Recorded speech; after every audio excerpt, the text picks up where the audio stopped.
Welcome to NTD Good Morning. Here are today's top stories. Police say the suspect in last week's shooting at Brown University has died by suicide. Now they're saying he's also responsible for the killing of an MIT professor just days after the incident. How an anonymous tip led authorities to identify the suspect. Former NASCAR driver Greg Biffle is among 7 people killed in a plane crash in North Carolina. The 55-year-old driver was with his family when the plane went down. Authorities are investigating. TikTok has agreed to sell about 80% of its U.S. assets to a group of American investors as the threat of closing the company's U.S. operations looms. In the last order of business before the holiday break, House lawmakers passed a bill to address rising energy costs. A handful of Democrats broke ranks to push this over the line. Lawmakers have left Capitol Hill until January, and when they return, they'll have less than 30 days to find a solution to the government funding or face yet another government shutdown. And a sweet holiday spectacle is drawing crowds in New York City this Christmas. An elaborate gingerbread village has taken shape. Our professional baker has made this his life's work and passion.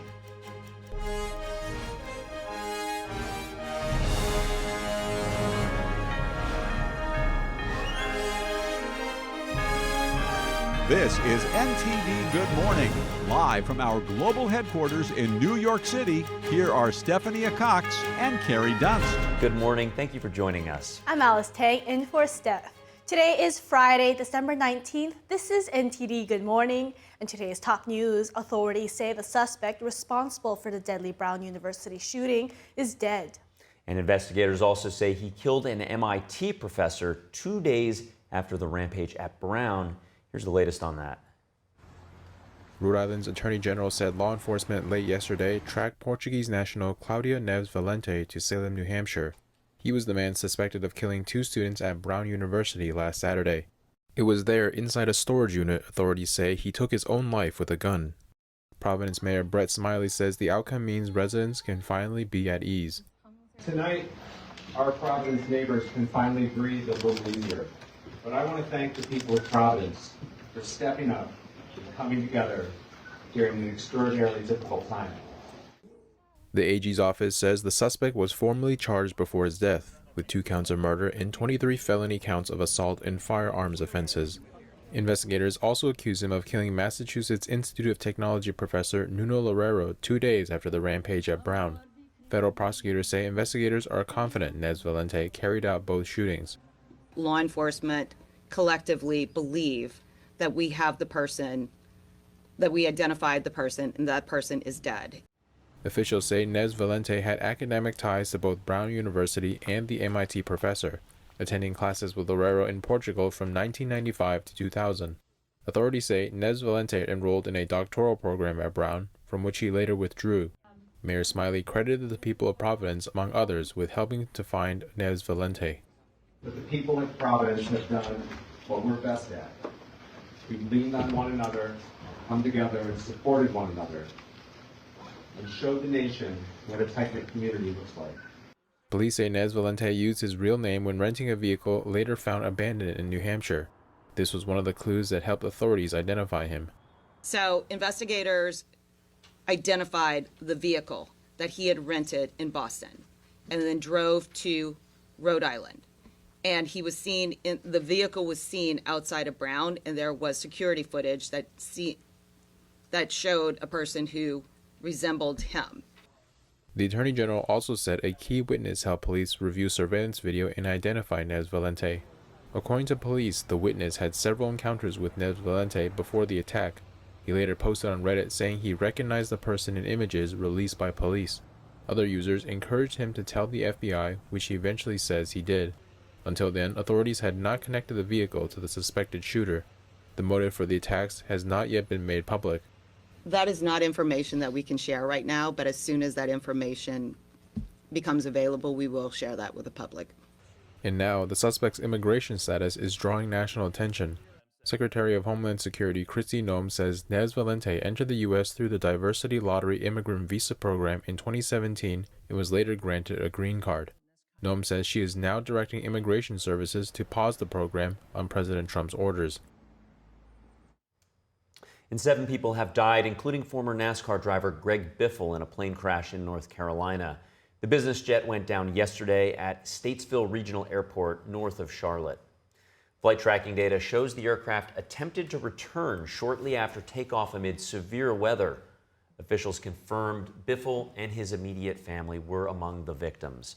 Biffle was among NASCAR's most prolific drivers. The 55-year-old won 19 Cup Series races over his 20-year career. His final race was in 2022. In a statement, NASCAR said Biffle gave of himself for the betterment of the community, spending countless hours helping the citizens of North Carolina during the disasters that followed Hurricane Helene. Federal investigators are now working to determine what caused the deadly crash. Now the latest on the months-long TikTok saga. The company has signed a deal to sell most of its U.S. assets to a group of American investors. TikTok CEO shared the news with employees in a memo yesterday. Here's the report. Social media giant TikTok is selling just over 80% of its U.S. assets in a move to avoid a ban in the country. Chinese owner ByteDance said Thursday that it had signed binding agreements with 3 major investors: Oracle, Silver Lake, and Abu Dhabi-based MGX. The deal will create a new U.S. company called TikTok USDS joint venture. ByteDance will retain a stake of just under 20%.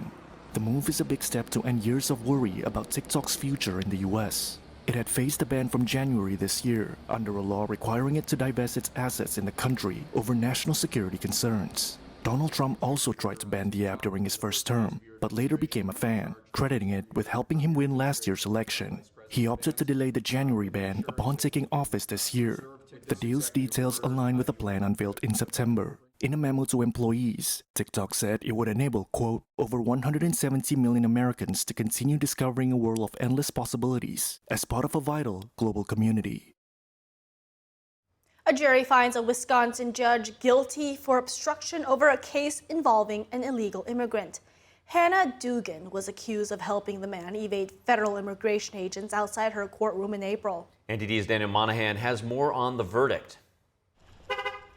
A jury yesterday found Milwaukee County Circuit Judge Hannah Dugan guilty of obstruction, a charge that carries up to 5 years in prison. It also acquitted her of a lesser count, alleging she concealed a person from arrest. Her sentencing date has not been confirmed. Deputy Attorney General Todd Blanche reacted to the ruling, saying, "The American people respect law and order, and that the Justice Department will hold criminals to account, even those who wear robes." Dugan was arrested in April after allegedly escorting an illegal immigrant, 31-year-old Eduardo Flores Ruiz, out the back door of her courtroom to avoid arrest by immigration agents waiting to detain him.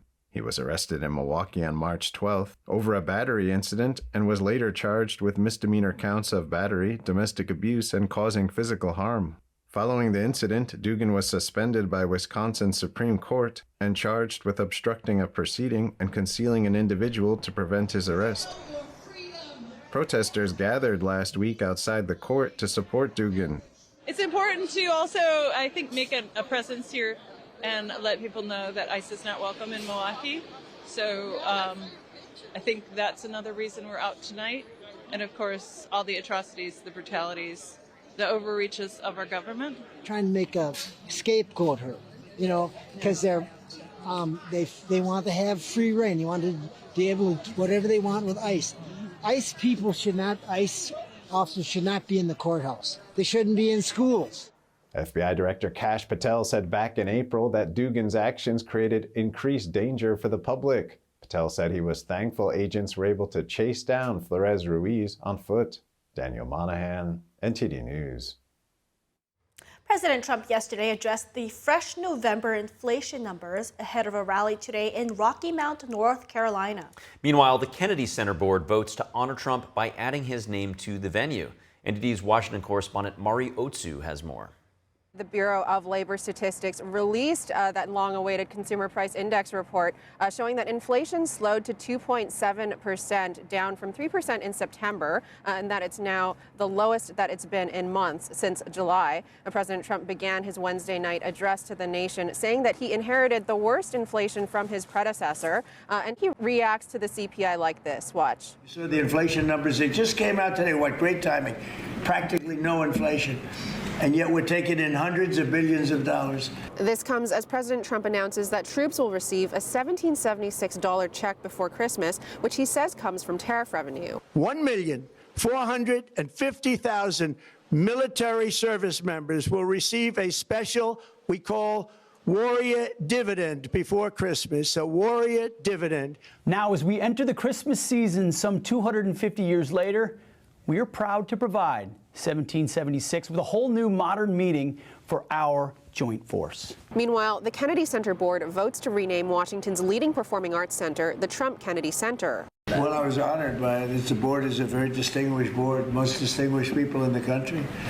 And I was surprised by it. I was honored by it. This comes as President Trump secures over $250 million in federal funding to renovate the center. The building was in such bad shape, both physically, financially, and every other way. And now it's very solid, very strong. And we had a lot of donors come in for record-setting numbers. So we saved the Kennedy Center. And ushers in what he calls a vision for a golden age in arts and culture. What a joy it is. Not only is President Trump bringing and making America great again, but we're bringing Christ and God and faith back into our country and into the highest levels of government. The president reacting to the board's vote as he signs an order reclassifying cannabis from a Schedule I to Schedule III substance, which he says will make it easier to conduct marijuana-related medical research. We have people begging for me to do this, people that are in great pain.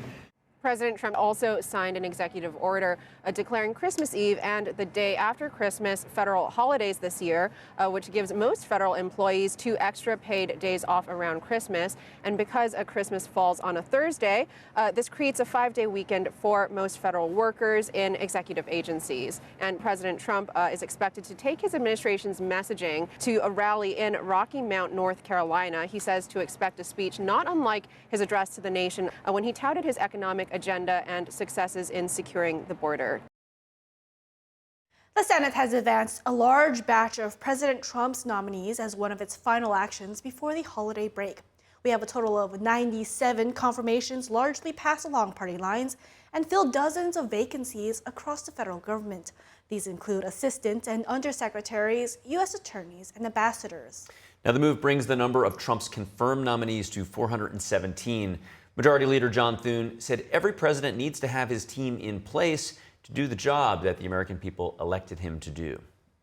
The U.S. military says it has struck 2 more boats in the Eastern Pacific, killing another 5 alleged narco terrorists. The military says no U.S. forces were injured during the operation. Southern Command says the strikes targeted boats linked to designated terrorist organizations operating in international waters. It's a statement. In a statement, the Pentagon ordered the operation after intelligence confirmed the vessels were smuggling drugs.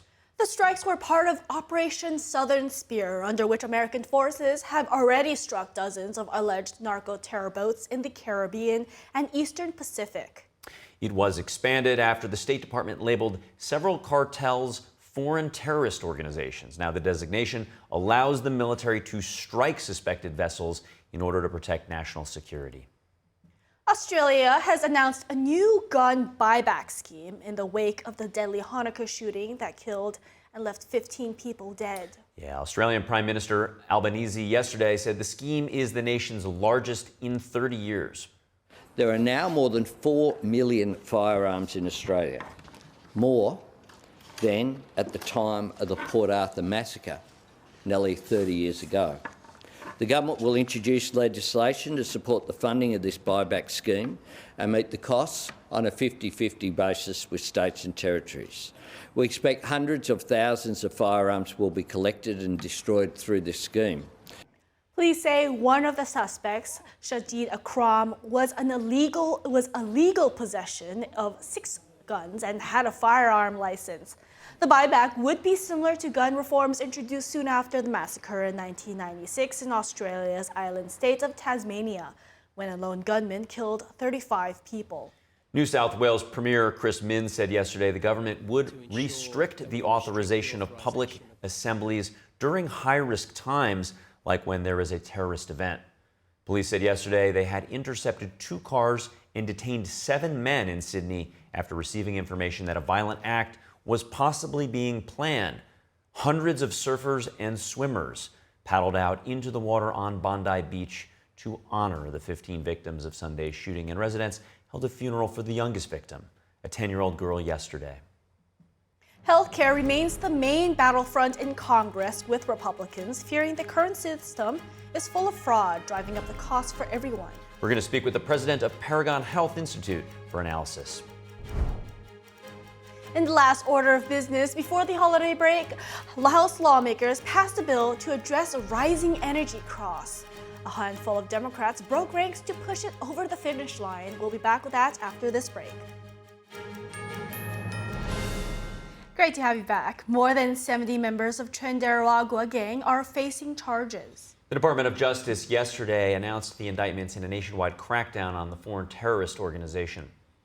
The cartel members were charged with various crimes that the DOJ had said happened inside and outside the United States. That includes murder, robbery, extortion, kidnapping, and money laundering and drug trafficking. 5 U.S. attorney offices in Colorado, Nebraska, New Mexico, New York, and Texas were involved in the indictments. FBI Director Kash Patel called the existence of the gang a direct threat to national security. Patel says the U.S. will not allow such a dangerous criminal organization to take root in its communities. Yesterday's nationwide sweep brings the total number of Tren de Aragua members indicted in the U.S. to more than 260 since last January. Staggering numbers in Minnesota's widespread alleged fraud case. Yeah, federal prosecutors said yesterday that half or more of roughly $18 billion in federal funds may have been stolen. The money has supported 14 Minnesota-run programs going back to 2018. Minnesotans and taxpayers deserve to know the truth of the fraud. The fraud is not small. It isn't isolated. The magnitude cannot be overstated. What we see in Minnesota is not a handful of bad actors committing crimes. It's a staggering industrial-scale fraud. It's swamping Minnesota and calling into question everything we know about our state. The fraud spans at least 14 programs, including housing services, addiction recovery support, and autism therapy. Investigators say the cases grew out of a massive Feeding Our Future scandal, with 82 of the 92 defendants are Somali Americans. Governor Tim Walz last week appointed a director of program integrity who's tasked with finding and preventing fraud statewide. However, his Republican counterparts are criticizing his administration for failure to protect Minnesota's taxpayer dollars in the first place. Health officials move the bar gender transition procedures for minors.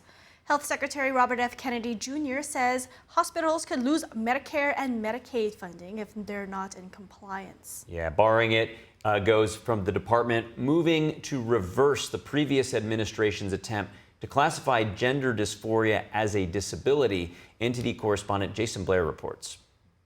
So-called gender-affirming care has inflicted lasting physical and psychological damage on vulnerable young people. Health and Human Services Secretary Robert F. Kennedy Jr. announces a new rule effectively banning hospitals from performing gender transition procedures on minors. Sex-rejecting procedures are neither safe nor effective treatment for children with gender dysphoria. Penalties include cutting Medicaid and Medicare funding for hospitals that don't comply.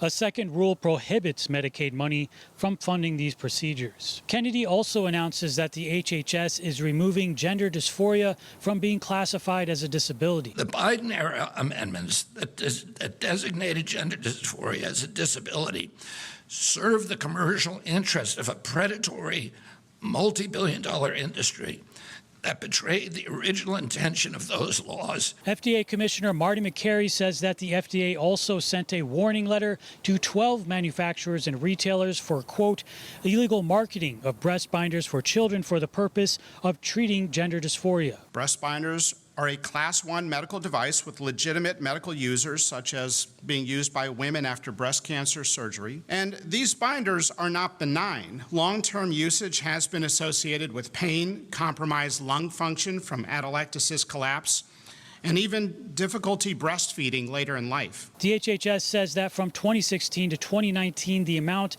of sex transition procedures performed on children tripled. Today's revenue for sex-rejecting drugs and surgeries in 2023 were estimated in one study to exceed $4.4 billion and on track to exceed $7.8 billion by 2030. The department says that the ban on gender transition procedures on minors will have a 60 to 90-day comment period before being finalized, and the removal of gender dysphoria from the classification of a disability will have a 30-day comment period before finalization. Reporting in Washington, D.C., Jason Blair, NTD News. Just before leaving for the holiday break, lawmakers approved a bill to address a so-called bureaucratic bottleneck that leads to a rise in energy costs. NTD's Melina Weiskup reports on efforts in the House to cut the red tape. The price of home electricity was up by around 7%, according to the last report from the Energy Information Association. Experts say the price hike is mainly due to AI projects driving up demand. Republicans are hopeful their solution to cut red tape will effectively lower costs. Think about the cost savings that would come if it only takes 2 years instead of 10 years to build a major project. In the last round of voting before the holiday break, lawmakers approved the SPEED Act. That's a bill that aims to speed up the permitting process for energy and infrastructure projects. Though some opposed warned about the environmental impacts. The bill takes a sledgehammer to the National Environmental Policy Act, one of our foundational environmental laws. Despite the pushback, 11 Democrats joined Republicans to push it over the finish line. Supporters say the action is needed because the National Environmental Policy Act is used to abuse power, leading to higher costs for consumers.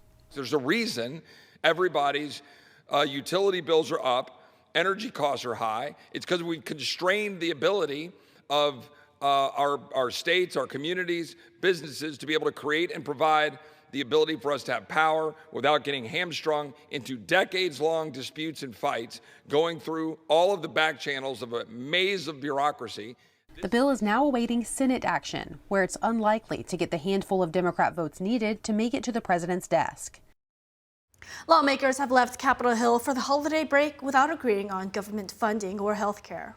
Our Washington correspondent, Luis Eduardo Martinez, has the details on what we can expect from Congress in the new year. Lawmakers will not be back in Congress in session until January 5th and 6th, 2026, House and Senate respectively. Thus far, Congress has only passed 3 out of the 12 appropriation bills to fund government through fiscal year 2026. When they come back into session in January 2026, they'll have 26 days to pass 9 appropriation bills or face another government shutdown deadline. Well, the good news is there's the 3 bills that got passed were the VA, and the other was appropes, which is to fund Congress. So I guess Congress, at least they prioritize veterans, but they also were paying our staff. I didn't vote for the last deal because it had bad things attached to it, but I think it's a good strategy to start passing these bills one at a time. It'll be around health care, and if the Republicans, don't want to extend the ACA tax credits, I don't know. I think we're going to close it down again. That's my expectation, but I don't know. When Congress comes back into session, the House will have to vote on the Democratic proposal to extend for 3 years the Obamacare healthcare subsidies with no reforms. By then, the subsidies will have already expired. And our message to Mike Johnson is clear. You can run, but you cannot hide. American people are horrified. Republican leaders are petrified. But House Democrats are unified, standing up on behalf of the American people to protect their health care. Some Republicans are considering a reconciliation bill addressing health care in order to address the issue without needing Democratic support. Look, I think through the reconciliation process and tax policy, you can give every American significant tax breaks to be able to save and to be able to use accounts for health care. You can open the market up and drive prices down. I think that ought to be the engine for transformative change for the average American and give them options. It's important to note that when Congress comes back into session in January, House Republican Conference will lose one of its members. Congresswoman Marjorie Taylor Greene is set to step aside on January 4th, leaving the Republican conference with a 218-seat majority, the smallest in American history. Reporting from Washington, D.C., Luis Eduardo Martinez, NTD News. And thanks to Luis for that report. And as we heard, health care remains the main battlefront in Congress. Democrats want to continue to fund Obamacare subsidies, while Republicans feel that the system must be overhauled. Further, Speaker Johnson recently referenced a report from Paragon Health that estimates widespread fraud to the tune of millions of ineligible Obamacare recipients. Joining us now to discuss is the president of Paragon Health Institute, Brian Blais. Brian, thank you for joining us. Can you give us some background on your organization as well as the findings of your report that Speaker Johnson recently highlighted? Sure, and thanks for having me on. Paragon is a research organization that focuses on evaluating how government health programs are working and developing market-based solutions that expand choice and competition and allow innovation and entrepreneurship to flourish. We have been looking into problems with Obamacare, specifically related to what we call improper and phantom enrollment, for about a year and a half. The basic story is that these COVID-era subsidy boosts made coverage fully subsidized for a portion of ACA enrollees. It turns out that there's far more people that claim income in the category to get a fully subsidized plan than are eligible. The Treasury sends payments directly to health insurance companies. So ineligible enrollees, insurers are making money off of them. And brokers and agents and a lot of these conglomerates have developed pretty sophisticated schemes to get people's personal information to enroll them in plans without their knowledge or consent. So we estimate there's more than 6 million improper enrollees in the exchanges in 2025. Many of them no knowledge of their enrollment in the program. So there's a massive number of individuals, 35% of all Obamacare enrollees, they didn't use their health plan a single time in 2024, which is very unusual. Most people use their health insurance during the coverage period. Wow, that is striking to discover that. As we are trying to resolve this issue where people might lose their coverage or their prices or their premiums will skyrocket, the argument for continuing to fund these Obamacare subsidies is that it would be better to fund an imperfect system than allow those who need coverage to be left out. So what do you think the solution is to this? So first of all, it's necessary to get the problem correctly diagnosed.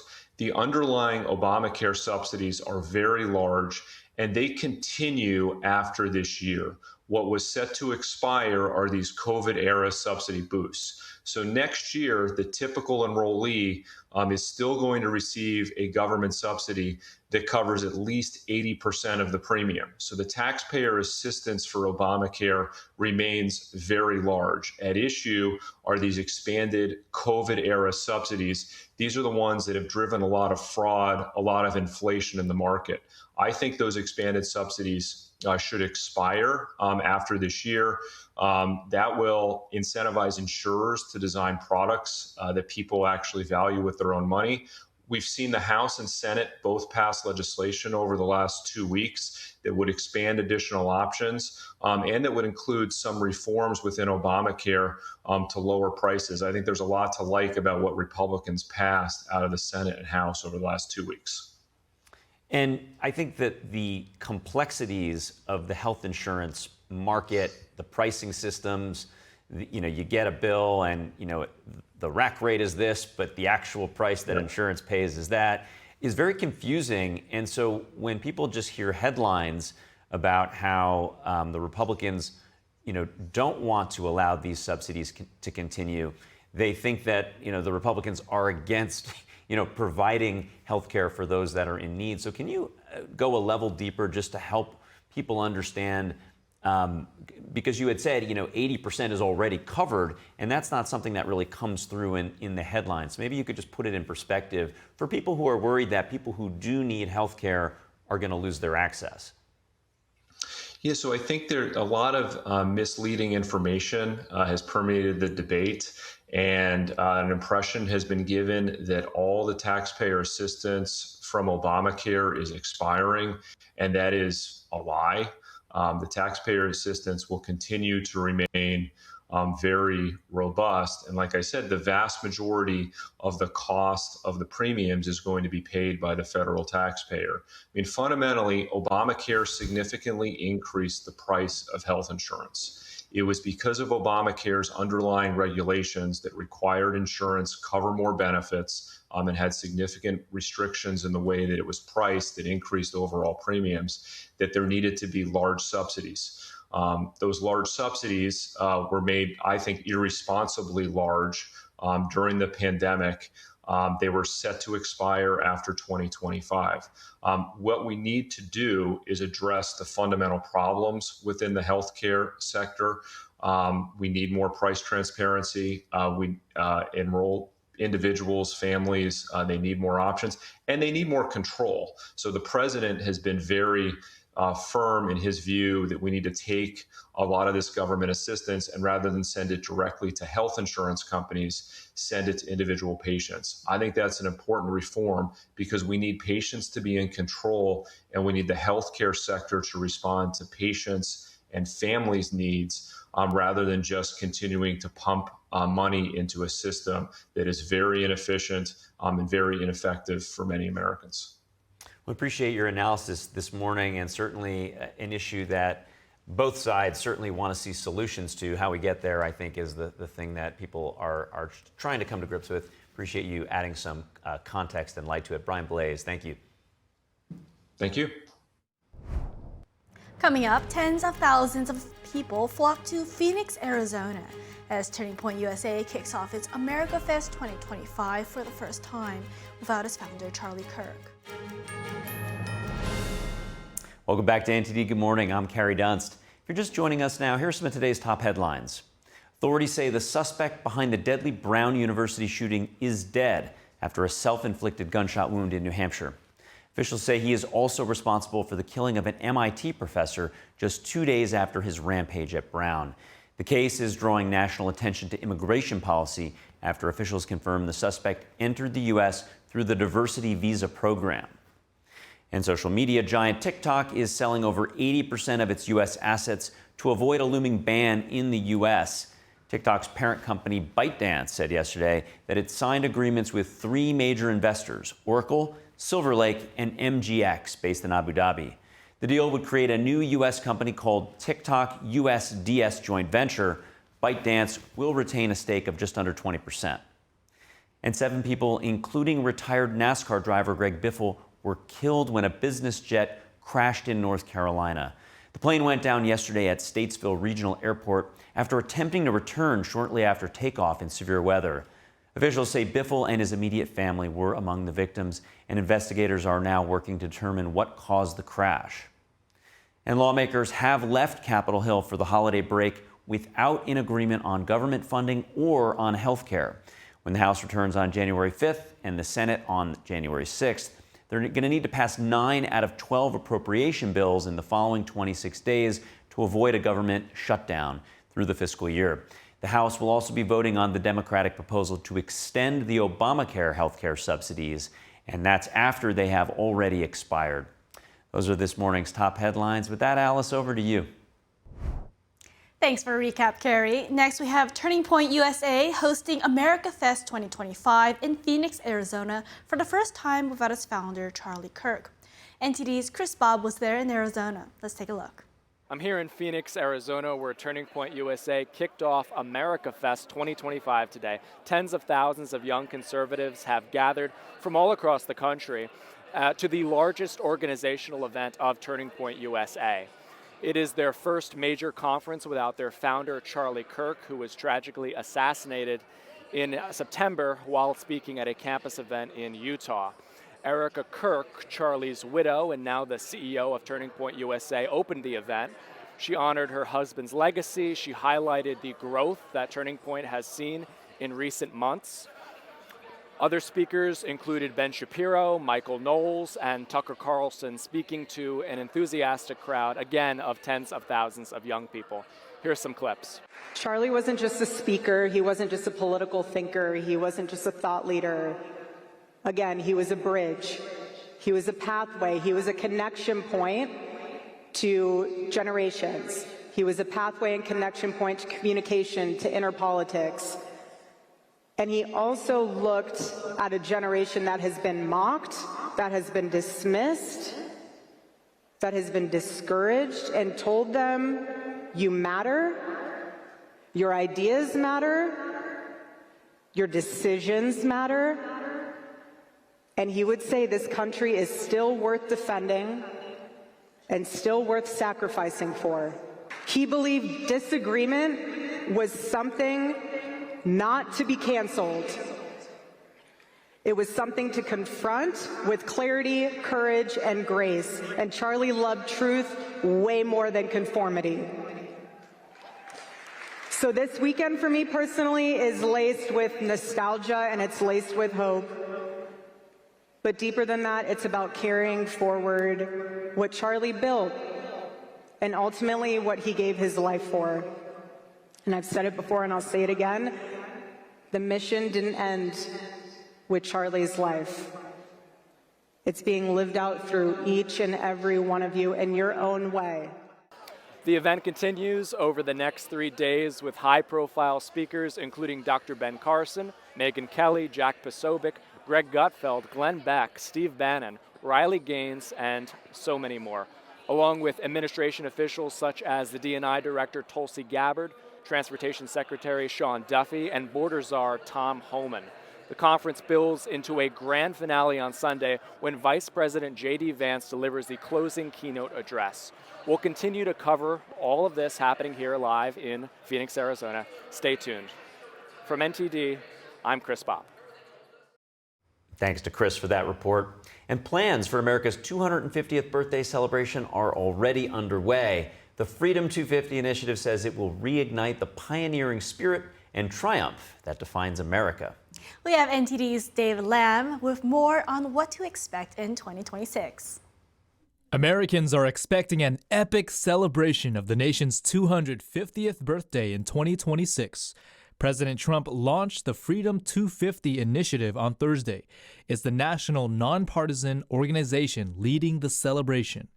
It's called Freedom 250.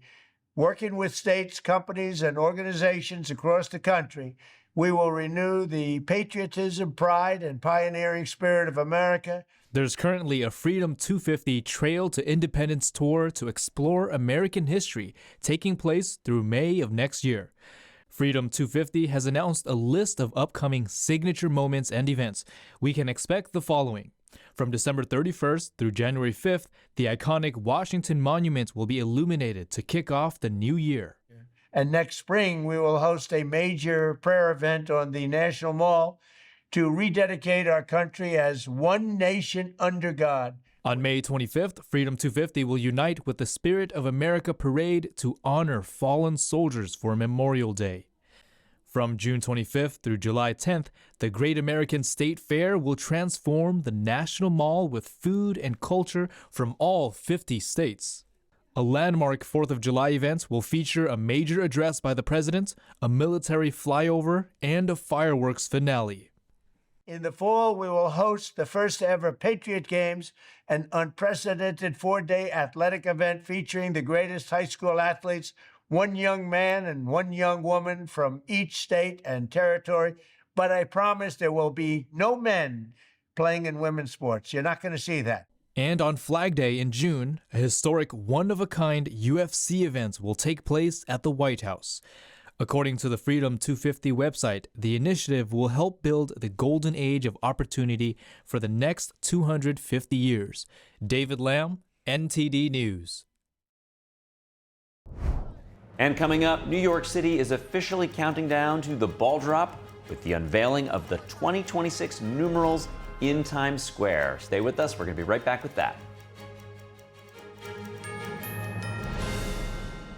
And as we heard, healthcare remains the main battlefront in Congress. Democrats want to continue to fund Obamacare subsidies, while Republicans feel that the system must be overhauled. Further, Speaker Johnson recently referenced a report from Paragon Health that estimates widespread fraud to the tune of millions of ineligible Obamacare recipients. Joining us now to discuss is the president of Paragon Health Institute, Brian Blaze. Brian, thank you for joining us. Can you give us some background on your organization as well as the findings of your report that Speaker Johnson recently highlighted? Sure, and thanks for having me on. Paragon is a research organization that focuses on evaluating how government health programs are working and developing market-based solutions that expand choice and competition and allow innovation and entrepreneurship to flourish. We have been looking into problems with Obamacare, specifically related to what we call improper and phantom enrollment, for about a year and a half. The basic story is that these COVID era subsidy boosts made coverage fully subsidized for a portion of ACA enrollees. It turns out that there's far more people that claim income in the category to get a fully subsidized plan than are eligible. The Treasury sends payments directly to health insurance companies. So ineligible enrollees, insurers are making money off of them. And brokers and agents and a lot of these conglomerates have developed pretty sophisticated schemes to get people's personal information to enroll them in plans without their knowledge or consent. So we estimate there's more than 6 million improper enrollees in the exchanges in 2025. Many of them no knowledge of their enrollment in the program. So there's a massive number of individuals, 35% of all Obamacare enrollees, they didn't use their health plan a single time in 2024, which is very unusual. Most people use their health insurance during the coverage period. Wow, that is striking to discover that. As we are trying to resolve this issue where people might lose their coverage or their prices or their premiums will skyrocket, the argument for continuing to fund these Obamacare subsidies is that it would be better to fund an imperfect system than allow those who need coverage to be left out. So what do you think the solution is to this? So first of all, it's necessary to get the problem correctly diagnosed. The underlying Obamacare subsidies are very large, and they continue after this year. What was set to expire are these COVID-era subsidy boosts. So next year, the typical enrollee is still going to receive a government subsidy that covers at least 80% of the premium. So the taxpayer assistance for Obamacare remains very large. At issue are these expanded COVID-era subsidies. These are the ones that have driven a lot of fraud, a lot of inflation in the market. I think those expanded subsidies should expire after this year. That will incentivize insurers to design products that people actually value with their own money. We've seen the House and Senate both pass legislation over the last 2 weeks that would expand additional options and that would include some reforms within Obamacare to lower prices. I think there's a lot to like about what Republicans passed out of the Senate and House over the last 2 weeks. And I think that the complexities of the health insurance market, the pricing systems, you get a bill and, the rack rate is this, but the actual price that insurance pays is that, is very confusing. And so when people just hear headlines about how the Republicans, don't want to allow these subsidies to continue, they think that, the Republicans are against providing health care for those that are in need. So can you go a level deeper just to help people understand, because you had said, 80% is already covered, and that's not something that really comes through in the headlines. Maybe you could just put it in perspective for people who are worried that people who do need health care are going to lose their access. Yeah, so I think there a lot of misleading information has permeated the debate. And an impression has been given that all the taxpayer assistance from Obamacare is expiring, and that is a lie. The taxpayer assistance will continue to remain very robust. And like I said, the vast majority of the cost of the premiums is going to be paid by the federal taxpayer. Fundamentally, Obamacare significantly increased the price of health insurance. It was because of Obamacare's underlying regulations that required insurance cover more benefits and had significant restrictions in the way that it was priced that increased overall premiums, that there needed to be large subsidies. Those large subsidies were made, I think, irresponsibly large during the pandemic. They were set to expire after 2025. What we need to do is address the fundamental problems within the healthcare sector. We need more price transparency. We enroll individuals, families, they need more options, and they need more control. So the president has been very firm in his view that we need to take a lot of this government assistance and rather than send it directly to health insurance companies, send it to individual patients. I think that's an important reform because we need patients to be in control and we need the healthcare sector to respond to patients and families' needs rather than just continuing to pump money into a system that is very inefficient and very ineffective for many Americans. We appreciate your analysis this morning, and certainly an issue that both sides certainly want to see solutions to. How we get there, I think, is the thing that people are trying to come to grips with. Appreciate you adding some context and light to it. Brian Blaze, thank you. Thank you. Welcome back to NTD Good Morning. New York City is officially counting down to New Year's Eve with a ball drop. That's right. Just 13 days to go. Towering 2026 numerals have now been unveiled in a festive plaza ceremony. Let's have a look at that. 3, 2. The Times Square line says the 4 numerals representing the year will use a total of more than 5,200 Waterford crystals and nearly 600 LED bulbs. Each numeral measures 7 feet in height. So we're excited to welcome people to Times Square today to test the 2026 numerals. Spectators on hand for the ceremony were already donning 2026 glasses. I come every year and I'm excited to be here, but last year I had a family member who was diagnosed with stage 4 cancer. This year, they're cancer-free. So this year just reminded me how precious life is. I think it's important to keep hope alive, and that's why I think I like New Year so much, because it represents, it's a symbol that, we can start again, that we can do over again, no matter what has happened. The numerals weigh approximately 1,200 pounds in total. The 0 is the heaviest at 380 pounds. We always watch it on TV every year, so to see it in person is pretty amazing. It's a complete surprise. Yeah, it's amazing. We go back today. Yeah, on TV, yes, and it looks crazy. So it'll be exciting to see it this year for sure. And I left a wish on the little wishing wall, so one of my confetti pieces will fall with my wish for the new year. We're inviting the whole world to come to Times Square on New Year's Eve to help us drop the ball and welcome 2026. If you can't make it to Times Square, you can watch this online on our website at tsq.org. 1 billion people worldwide will tune into Times Square that night to watch us drop the ball. 3.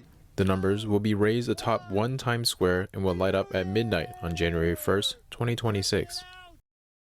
Oh, I love that story of all those people sharing about hope. And the original ball drop goes back to bringing in 1908, and the only reason they came up with it was because there was a ban on fireworks. So they had to come up with a new way to create sort of a moment, and boy, did they create a moment, because now this is the most iconic symbol of the new year. But that first ball, it actually had 125-watt bulbs. Now we're at 30,000 LED bulbs coupled with Waterford crystal triangles to extra illuminate those lights. So yeah, quite a moment. Seems like it's going to be bigger every year. That's right. That's amazing.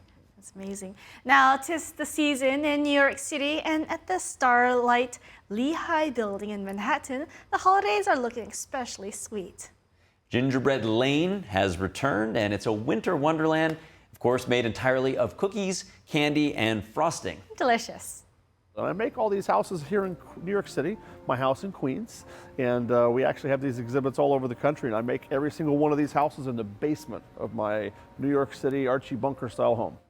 I don't go for perfection in each piece, I try to create a scene. If you look at each individual house in Gingerbread Lane, you can probably find 20 things wrong with it. But when you put them together, the sum of all the parts, we go for a beautiful vista, and I think that's what people really like. The village features 755 gingerbread structures, all baked and decorated by former professional chef John Lavich, who holds the Guinness World Record for the largest gingerbread village. This year, he made more than 3,000 houses for 5 exhibits in cities across the country, and it's a full-time profession as well as a year-round endeavor. Shortly after the holiday season concludes, John starts all over again. And after more than 30 years, he's still finding ways to raise the bar. Next year, he's planning to build a couple 3-foot-tall skyscrapers entirely out of the festive treats. Gingerbread Lane is on display through January 11th, and if you go on that day, you get to take home a gingerbread house for free. And apparently, his record for gingerbread house on the Guinness World Record is with a total of 1,251 buildings, and which he made that record in 2017. Wow, so that's quite an assortment. Over 1,000 buildings in his display. I guess that's... Think about the amount of dough. You know, it's good to specialize in something. This guy is the world's leader in gingerbread houses. The gingerbread king, that's what he is. Yeah, that's right. Fantastic. All right, well, we do have to wrap up the show now, but if you have any feedback or maybe there's a story you'd love to see us cover, please send us an email at goodmorning@ntd.com. We'd love your feedback. And for around-the-clock original news coverage, watch us live at ntd.com/live or download our NTD app. I'm Alice Tang. I'm Carrie Dunst. Have a great weekend.